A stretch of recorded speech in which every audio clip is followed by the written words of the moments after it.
Writers, I've been thinking that as we write more and more letters, we need to let these letters do their jobs in even bigger ways. We need to let our letters inspire other readers to read our favorite books. Right now, can you think of ideas for how we could share our letters with others?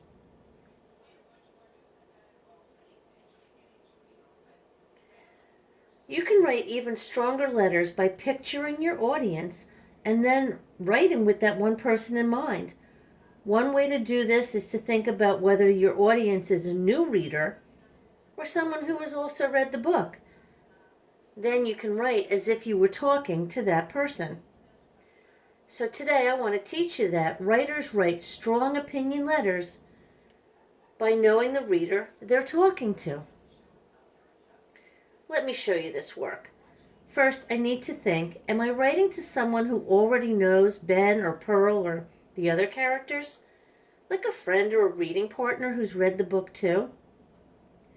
Or am I writing to a new reader? Someone who doesn't know anything about them?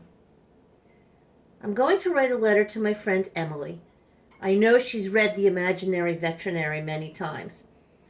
That means I don't need to explain who Ben or Pearl or Mr. Tabby is or what happens in the story. Since she's already read it, it makes sense that I can dive right into my favorite parts. So here's my letter. Dear Emily, I know you have read The Sasquatch Escape too. One of my favorite parts is when Mr. Tabby walks away from Ben and Pearl, and for a moment they see a cattail. Wasn't that strange? I would love to know your favorite parts too. Then I could go on and talk about another favorite part of my letter of what I thought of in the story. When you're writing your letter, think about your opening. That's called a salutation. Who you're writing to, dear Emily. Then I want to state my opinion, my favorite part, and then tell why it was my favorite part. Now it's your turn. I want you to start a letter to someone. Could be a family member, a friend, someone in the class.